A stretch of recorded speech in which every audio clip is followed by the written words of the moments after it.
Hello दोस्तों। तो कैसे हैं आप लोग? उम्मीद करता हूँ अच्छे होंगे। मैं भी बहुत अच्छा हूँ। तो हम लोगों की कॉम्प्लेक्स सीरीज़ चल रही है, कॉम्प्लेक्स नंबर, जिसमें हम लोग पढ़ रहे हैं। तो उसमें हमने लेक्चर नंबर 6 तक पढ़ लिया है और आज हम लोग लेक्चर नंबर 7 स्टार्ट करने वाले हैं। ठीक है, ये हमारा कॉम्प्लेक्स नंबर का लेक्चर नंबर 7 है। इससे पहले कि अगर आप लोगों ने लेक्चर्स नहीं देखे हैं तो आप ज़रूर देख लीजिएगा। ठीक है, आज हम लोग पढ़ेंगे आर्गूमेंट। आर्गूमेंट क्या होता है? किसी भी कॉम्प्लेक्स नंबर अगर आपको दिया तो उसका आर्गूमेंट कैसे करके निकाला जाता है। ठीक है, चलिए। तो देखिए, सबसे पहले आप एक बात ध्यान रखिए कि जैसे मान लो कि हमें आर्गूमेंट ऑफ z की पावर n का निकालना है।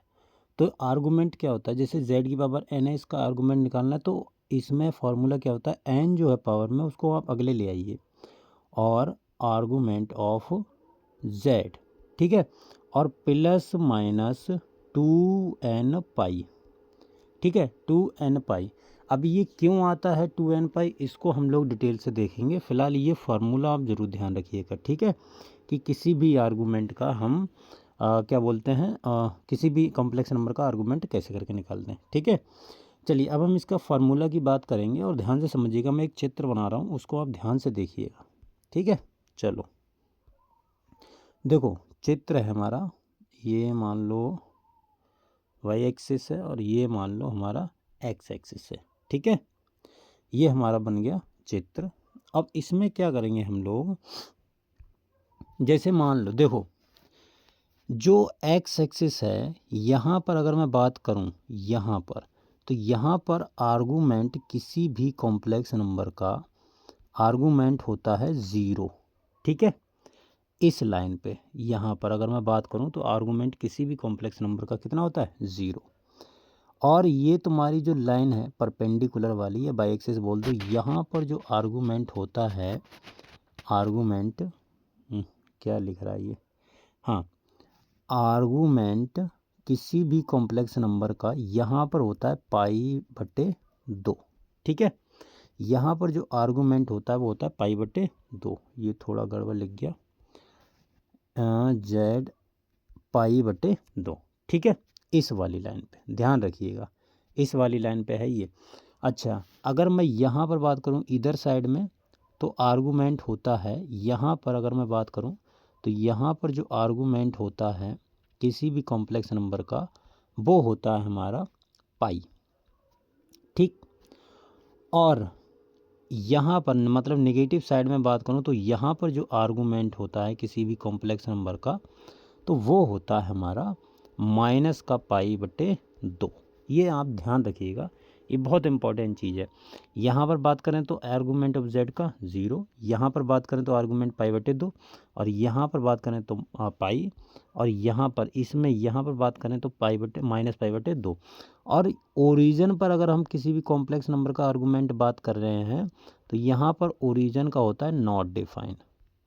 ठीक है, क्या होता है? Not define. इसे आप याद रखिएगा, ये बड़ी इंपॉर्टेंट चीज़ है। ठीक, अब आर्गूमेंट के कुछ फार्मूले होते हैं, फार्मूले देख लेते हैं। देखिए क्या क्या फार्मूले होते हैं। जैसे पहला फार्मूला होता है आर्गूमेंट का, जैसे देखिए लॉग में फार्मूले चलते हैं ना, वैसे ही कॉम्प्लेक्स नंबर में आर्गूमेंट में चलते हैं। तो अगर हमें दो कॉम्प्लेक्स नंबर दे दिए हों, z1 और z2, और उसका हमसे आर्गूमेंट पूछा जाए मल्टीप्लाई करके, तो हम कैसे निकालेंगे? जैसे लॉग में होता है ना, log m into n is equal to log m plus log n, same इसमें भी होता है। तो इसमें होता है लॉग z, अरे यार मैं लॉग लिख रहा हूँ, ये होता है argument z1 plus argument z2, और प्लस माइनस 2n पाई ज़रूर आता है, 2n पाई। अब ये 2n पाई क्यों आता है, इसके बारे में भी हम डिस्कस करेंगे। दूसरा फार्मूला फ़िलहाल होता है कि जैसे आर्गूमेंट हमें z1 की पावर n, मान लो n, ये तो हम अभी ऊपर पढ़ ही चुके हैं। ठीक है, तो इसको लिखने की कोई ज़रूरत नहीं है, तो इसको ना लिखें, कोई दिक्कत नहीं है। यहाँ पर हम लिखते हैं z1 और z2। ठीक है, इसका जो फार्मूला होता है वो होता है argument z1 minus argument Z2, ठीक है, जैसा लॉग में होता है सेम, और प्लस माइनस 2n पाई, ठीक है, ध्यान रखिएगा ये चीज़। और तीसरा फार्मूला होता है आर्गूमेंट Z बार। मान लो कोई मतलब Z बार है, उसका आर्गूमेंट कैसे निकालेंगे, तो बार का मतलब ये है कि बार का मतलब क्या होता है, किसी भी कॉम्प्लेक्स नंबर का कॉन्जुगेट। तो आप कुछ नहीं करना, आपको माइनस अगले लगा देना है बस, और आर्गूमेंट Z का निकाल देना है, ठीक है, क्लियर। ये आप ध्यान रखिएगा, ये फार्मूला होता है, ये फार्मूलेस होते हैं। एक फार्मूला ये होता है, दूसरा ये है, तीसरा ये है, चौथा ये है, ठीक है। इस पर हमने नंबर डाल दिए, उस पर नंबर नहीं डालें। तो ये आर्गूमेंट के फार्मूले होते हैं, इन्हें आप ध्यान रखिएगा, ये बहुत इंपॉर्टेंट होते हैं, ठीक है। अब देखिए 2n पाई क्यों आता है, इसका आप रीज़न समझिए, आप लिख लीजिए, मैं लिखवा दे रहा हूँ। जो 2n पाई है प्लस माइनस का, 2n पाई क्यों आता है, ये आता है adjusting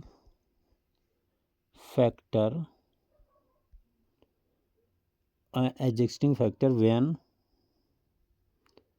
answer goes out of principal value.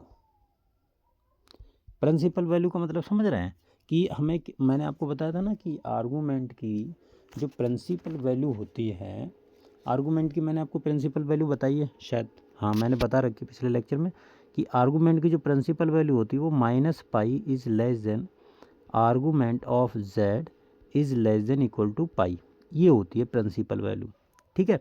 तो मान लो अगर हमने किसी भी कॉम्प्लेक्स नंबर का आर्गूमेंट निकाला, ठीक है, कोई भी कॉम्प्लेक्स नंबर है Z x प्लस आई वाई है, और इसका मैंने आर्गूमेंट निकाला, और अगर ये माइनस पाई और प्लस पाई के बीच में नहीं आया, समझ रहे हैं ना, माइनस पाई प्लस पाई के बीच में नहीं आया, तो वहाँ पर हम +2 मतलब जो 2n पाई है उसका यूज़ करेंगे। क्या लिखा है, adjusting factor when answer goes out of principal value, मतलब अगर इसके बाहर जाता है तब हम प्लस माइनस 2n पाई का यूज़ करेंगे। जैसे मान लो किसी भी आर्गूमेंट का किसी भी कॉम्प्लेक्स नंबर का आर्गूमेंट निकाला, और आर्गूमेंट आ गया मान लो 3 पाई, ठीक है, किसी भी कॉम्प्लेक्स नंबर का हमने आर्गूमेंट निकाला, आर्गूमेंट 3 पाई आ गया, तो वहाँ पर हम क्या करेंगे, -2 पाई इसमें ऐड कर देंगे, समझ रहे, तो ये पाई आ जाएगा। अब पाई रेंज में है तो हमें रेंज में लाना है, ठीक है, समझ में आ रहा है नहीं, क्योंकि अगर रेंज में नहीं होगा हमारा आर्गूमेंट तो आंसर गलत हो जाएगा, ठीक है, इसीलिए हम +2n पाई ऐड करते हैं। समझ में आया कि नहीं, क्लियर हुआ, ठीक है।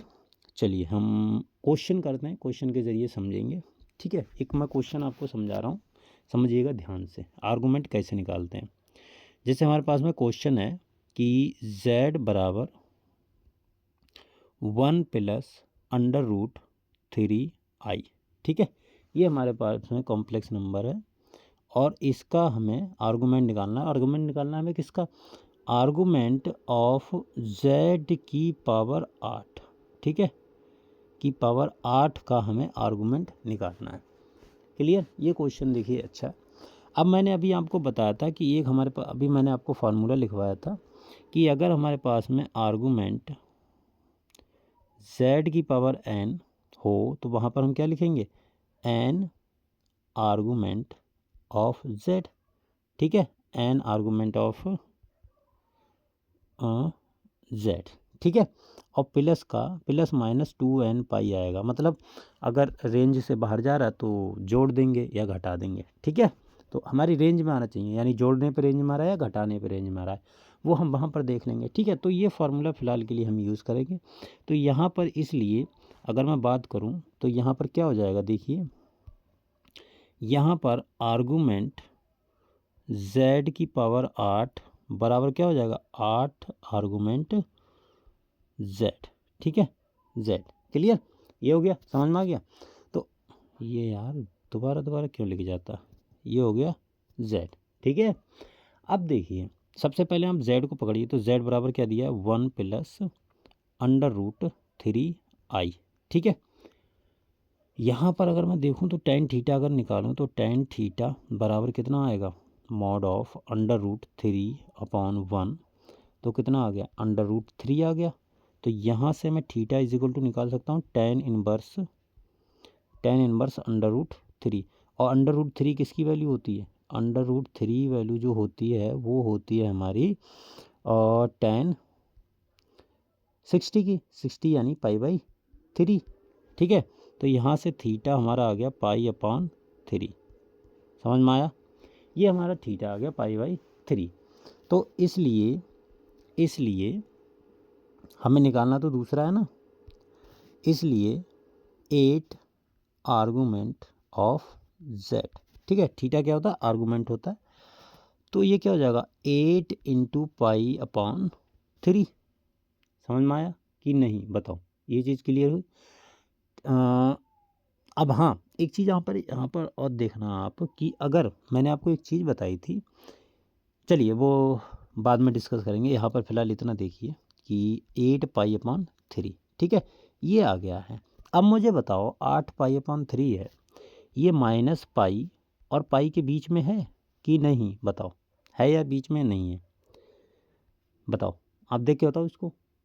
मेरे ख्याल से नहीं है, क्योंकि 8 π/3 ये पाई से ज़्यादा है, समझ रहे।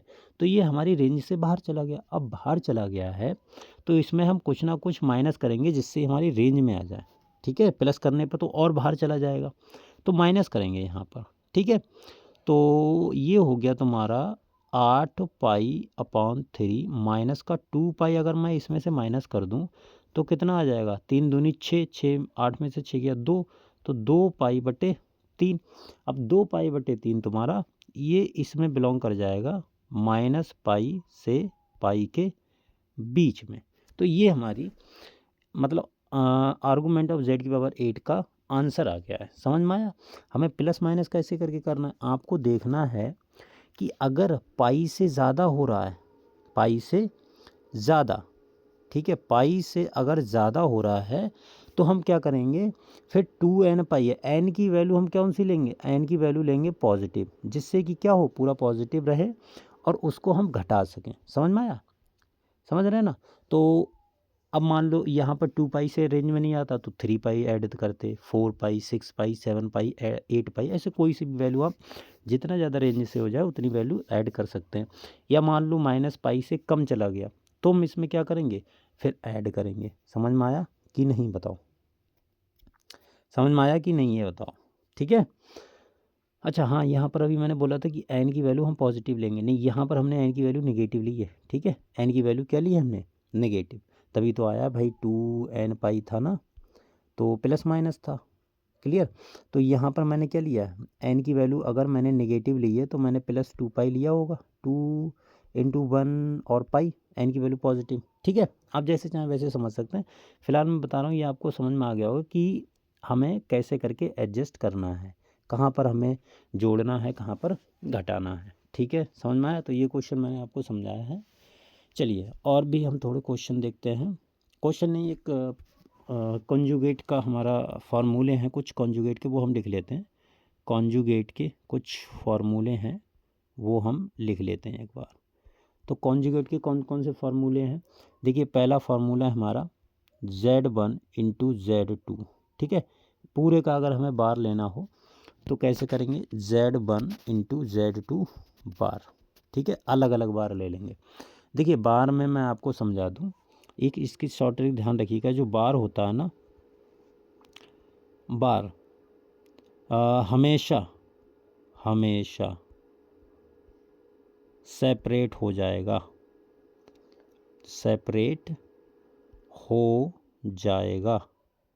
इस लाइन को आप ध्यान रखिए, बड़ी काम आएगी ये लाइन, ठीक है, हो जाएगा, चाहे आपका प्लस हो माइनस हो, बार हमेशा सेपरेट हो जाएगा। जैसे दूसरा फार्मूला है हमारे पास में कि Z1/Z2 पूरे का बार दिया हो तो मैंने क्या बोला, हमेशा सेपरेट हो जाएगा, तो Z1 बार अपॉन Z2 बार, ठीक है। तीसरा फार्मूला है हमारे पास में Z1 + Z2 पूरे का बार है तो बार Z1 + Z2 हमेशा, समझ रहे, सभी पे सेपरेट हो जाएगा। फोर्थ फार्मूला है कि Z1 - Z2 का बार दिया हो तो क्या हो जाएगा, Z1 - Z2, ठीक है, अलग अलग सेपरेट हो जाएगा। और पांचवा फार्मूला है कि अगर Z1 का बार है, पूरे का बार है, तो वो हमेशा Z1 के बराबर आ जाएगा। ठीक है, ये फार्मूले हैं, इनको आप ध्यान रखिएगा, बहुत इंपॉर्टेंट फार्मूले हैं। ठीक है, चलिए। अच्छा, एक फार्मूला और है मॉडुलस वाला, वो भी हम लिख लेते हैं। तो ये फार्मूला है Z1 प्लस Z2 का मॉड है, का स्क्वायर है, ये हमेशा बराबर होगा मॉड ऑफ Z1 के square plus mod of Z2 का स्क्वायर प्लस Z1 Z2 बार प्लस Z1 बार और Z2। इसको आप ध्यान रखिएगा, छोटा सा फार्मूला है, काम आएगा। ठीक है, चलिए हम अगले बढ़ते हैं। अब देखिए, एक इम्पॉर्टेंट नोट मैं आपको लिखवा रहा हूँ और इस पर डायरेक्ट क्वेश्चन आएगा, ऐसे ही आएगा बिल्कुल। ठीक है, बहुत इंपॉर्टेंट नोट है ये, और अगर इस पर आया तो ये ऐसे ही आएगा, इसमें कुछ हेरा फेरी नहीं होगी। देखिए, इफ़, अगर आपके पास में if Z1 plus minus B upon Z is equal to A दिया है, देन अगर ऐसे करके दिया है तो वहाँ पर आप ध्यान रखिए कि मॉड ऑफ Z मैक्स या आपसे Z मिन, मतलब मिनिमम या मैक्सिमम वैल्यू पूछेगा क्या होगी। तो मैक्सिमम वैल्यू कैसे करके निकालेंगे, फार्मूला होता है, ये होता है ए स्क्वायर, इधर वाला जो है ना इसका square plus 4 of mod B का अंडर रूट और प्लस ए, ठीक है, upon 2।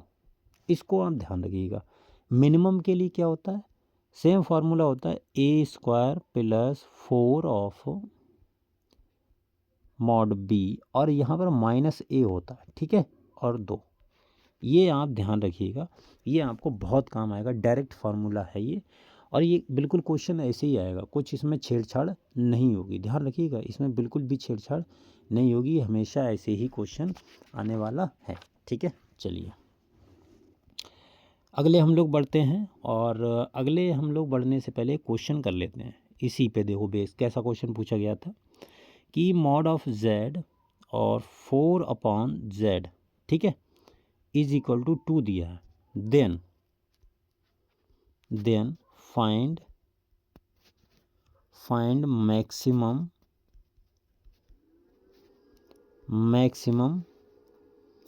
Value of mod Z। ठीक है, यानी Z मैक्सिमम पूछा है, तो Z मैक्सिमम पूछा है तो mod of Z max is equal to क्या होगा, फार्मूला लगा दो।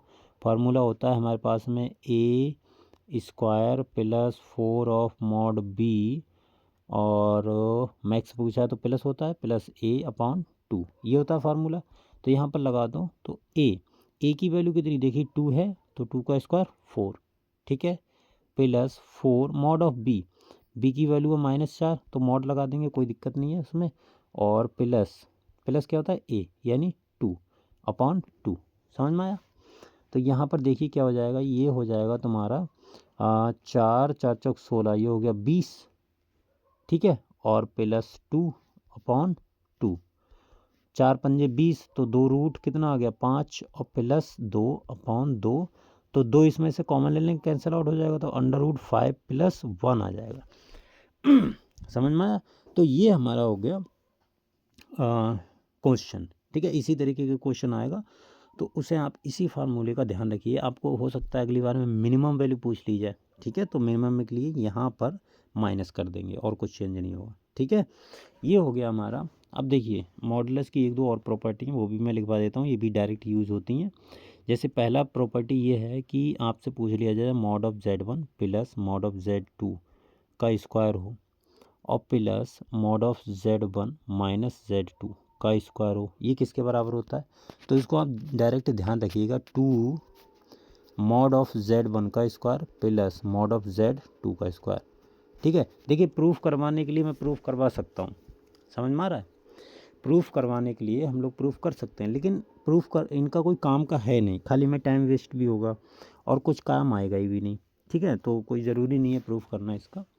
अच्छा, अब देखिए एक चीज़ और है, जैसे कभी कभी मान लो, जैसे हमने डिमाइवर्स थ्योरम पढ़ी है, डिमाइवर्स थ्योरम क्या होती है, वही होती है जैसे कॉस मान लो दिया है हमारे पास में x प्लस आई साइन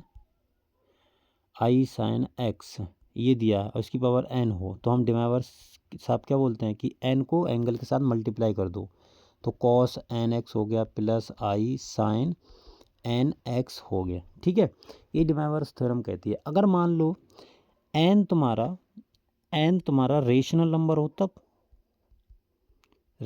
तब क्या करेंगे, यानी p/q टाइप का हो तब क्या करेंगे हम लोग। यहाँ पर तो ये इंटीजर होता है भाई, n जो होता है वो इंटीजर होता है, ध्यान रखिएगा, n यहाँ पर जो क्या होता है इंटीजर। लेकिन यहाँ पर अगर मान लो रेशनल नंबर दे दिया फिर क्या करेंगे, तब हमारे लिए दूसरा फार्मूला होगा, वो ये होगा कि कॉस x प्लस आई साइन x की पावर p/q दिया है, तो इसको हम कैसे करके ओपन करेंगे, ये होगा हमारा कॉस p/q और x प्लस 2k पाई, ठीक है, और प्लस आई साइन p/q और x प्लस 2k पाई। ठीक है, इसको आप ध्यान में रखिएगा। ये हमारा डिमेवर साहब बोलते हैं जब हमारा n जो हो वो इंटीजर ना हो, कोई रेशनल नंबर हो, जहाँ k तुम्हारा कहाँ से कहाँ तक जाएगा, ये जाएगा 0 1 2 और q-1 तक।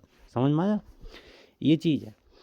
तो दैट्स इट, हमारा कॉम्प्लेक्स नंबर ख़त्म हो गया, थ्योरी हमारी कंप्लीट हो गई पूरी। जितनी भी देखिए पेपर में आने वाले हैं यहीं से क्वेश्चन आएंगे, इसी थ्योरी से आएंगे, इससे ज़्यादा कुछ नहीं आएंगे। ठीक है, समझ में आया। तो थ्योरी हमारी पूरी कंप्लीट हो गई है, पूरी हमने कंप्लीट कर ली है। अब हम लोग क्या करेंगे, एक क्लास लेंगे जिसमें प्रीवियस ईयर के क्वेश्चंस करेंगे। ठीक है, जो जीआईसी में, यूपी एलटी ग्रेड में या पीजीटी में पूछे गए हैं उस टाइप के हम क्वेश्चन करेंगे।